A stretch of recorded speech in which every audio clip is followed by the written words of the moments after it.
really, was your solo piping competitive only during your youth, and did you more or less gravitate towards competitive pipe band playing to the exclusion, no longer competing solos when you became an adult? Is that a fair comment? It really did.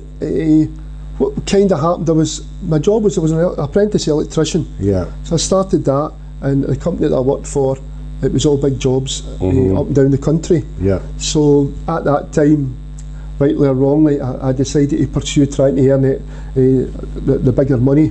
Yeah. And that was kind of roundabout. But again, that kind of took me up to 2021. When did you join the Red Hackle pipe band then? Well, I joined the Red Hackle when I was 16. That was kind of, I played with Neilston for maybe 3 or 4 years, and when I was at Andy Wright, I'd kind of said again I'd wanted to take my piping a bit the stage further. Fancied playing in a Grade 1 band, and Andy's connection with Malcolm Mackenzie.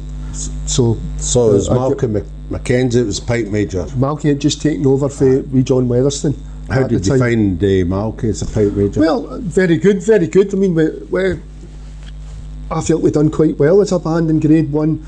I mean, I think if I remember it right, somebody might correct me, but I'm sure at Lanark, I think we were 4th in Grade 1 in the Worlds, and we had a very good pipe corps around about that time. We had Bobby Archibald, Malky's self, Kevin Moffat, me, and I believe for a season we also had Roddy McLeod played with us. Yeah. We had the McClellan boys, and the fella Eric Somerville, and the boy Bob Archibald, who could all hold their own playing a set of pipes. So the Red Hackle, how long were you in the Red Hackle pipe band?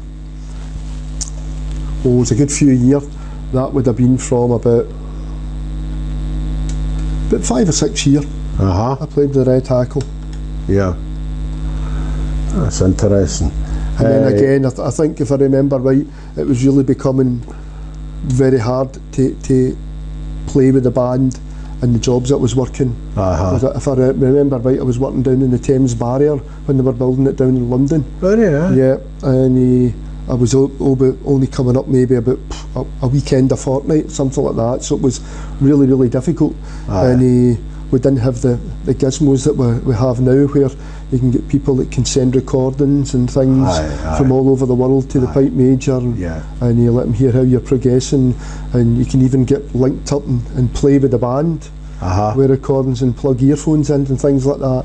I'm going back to the days where we had the old, not quite the reel-to-reel tapes, it was all cassette tape players and things like that. So it was really, really hard to keep in touch with the band and keep everything on top. So you mentioned to me about the TA. What was the story about that? Yeah, again, that was in the mid-80s, and I decided I quite fancied a challenge, because I had come back from the Thames Barrier and I was working through at Torness, so I had a bit more time, albeit there was still a bit of travelling from through Dunbar way back to Glasgow. And I can't remember exactly, I think there was some sort of advert in the newspaper. They were looking for people to join the parachute regiment, and for some sadistic reason I always fancied jumping out of an aeroplane, and I went along, and when they went into the hall, and I remember there was a big sergeant major, and he was growling at everybody, and somebody had recognised me. One of the officers had recognised me as a piper, and unbeknown to me they had a band.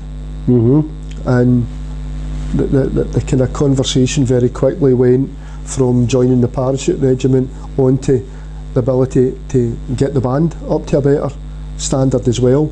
So both kind of ran in tandem with each other, and I went and did all the kind of parachute training down in the P Company down at Aldershot, and all that sort of thing that you see in the TV. And did you enjoy it? Oh, it was fantastic. That was probably the best time of my life, piping and just doing the things that I like doing, with all the different things, all the physical activity, with the running and everything with the regiment. And we also played with the regimental band at various things down in Aldershot, and went over to America for 6 weeks and played with the Mill Band what they liked about it was another spoke to their wheel, because they could get the Pipes playing Amazing Grace and Scotland the Brave, and they could join in and play along with it, and it added another kind of musical thing that they dimension. could do, something else that they could do. But knowing you for a few years, you always enjoyed keeping fit anyway. Oh, always, I've always done that. Aye. It's always been an important part of my life. And you've never really been a drinker, have you? No. That's always one thing that it's always been the big regret for me when I look at pipe bands and the number of people that I've seen have went down the wrong route through alcohol, because I always remember seeing it at the regimental functions, that they always come out with this quaich and it was always filled with whiskey. The quaich took about a quarter bottle of whiskey, and the idea was that the piper had to pipe in the top table or whatever it was, and you had to down this quaich in one. And I thought, that's just ridiculous. It's ridiculous. And I always get iron brew put in it, but it always, in a way, it saddens me when I see, or I've seen in the past, a number of good pipers that have been ruined through alcohol, and it's always this, a half for the piper, and I've fallen foul to it myself when you go in and you play somewhere and there's people queuing up to buy you drink. I never really took it, but people that were with me would consume it. All these people that were buying drink, I'd seen it. I used to play up at the Highlanders Club when it was there, up in Glasgow city centre, and we would go there after a competition, and it was, as you can imagine, it was always full of Highlanders, and it was like, let's get the pipes out, and they couldn't get enough of the pipes. So as a young boy, you're up there parting out the hornpipes and jigs, and the drink was just flowing one after the other on the table, and everybody was drinking it. And it seemed more, the idea seemed to be more, keep playing the pipes so that we can get more drink, and I think that's really something we need to try and move away from. I think it was, I'm assuming maybe naively, but I think I'm correct in saying now it was a problem in the army forever, until probably recently, and I think they were starting to address it just a couple of decades ago, because somebody was complaining to me on camera that they should be sued for industrial injury sort of thing, and they wasn't really been tongue in cheek when they were saying that. No, I would agree with that. He felt that he was they were ganging up on him to drink this drink in the officers' mess and all this. You must take it, there's no ifs or so.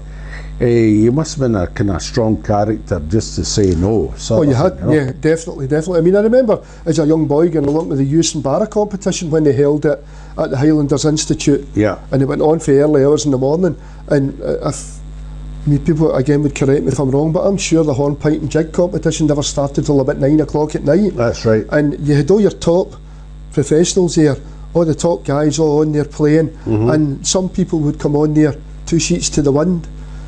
My thoughts on that are, we're professional musicians, the instrument that we play is set to such a high standard, and the quality of, when you're combining the drones to the chanter and the dexterity of the finger work, what's entailed with it is phenomenal, and we need to do ourselves justice by going up there as professional musicians. You wouldn't see Nicola Benedetti going to play with the national, the symphony,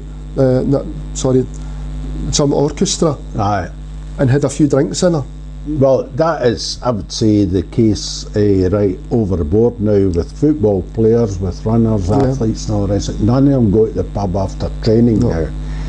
Whereas it was legendary with football players. It was also legendary that pipers enjoyed a good social atmosphere after they'd played. And after the games, the pubs are full, pipers playing at the bar, that next thing. Now if you go to, pluck one out there, Inverary, after the games are finished, everybody scatters to 4 winds, they're straight home, driving home, and Inverary's a ghost town. I've been there, and whereas with 20-30 years ago, it was, it's quite a convivial atmosphere. Again, I think that to me that's a bit different, you know. I mean, but everything in moderation. Aye, I mean, to absolutely. go along. I mean, we did it with the police band with things. We would go into hotels and you would have the pipes out. But again, you know, you're there. You're representing your country. You're representing the instrument that you love. Do it justice. Do it justice. Absolutely. So that was a nice time with the TA and the Paras and all the rest. What happened about the Sky Pipe Band? When did that come in? Well, that would have been 1987 when I had applied to join the the Strathclyde Police and the Parachute Regiment. We played at grade 3 and we done okay. We never get any prizes in the major competitions, but we were kind of skirting round about the outskirts of that. But we did okay, and I thought, well, I really need to get myself back up to speed here, playing my grade 1 band. And I approached Kenny, who was a pipe major at the time, and he explained the situation, and he was happy to have me along and playing with the Glasgow Sky. That would be the season of 1987. Okay. And Kenny had a good band. Very good band. We had a big pipe corps too.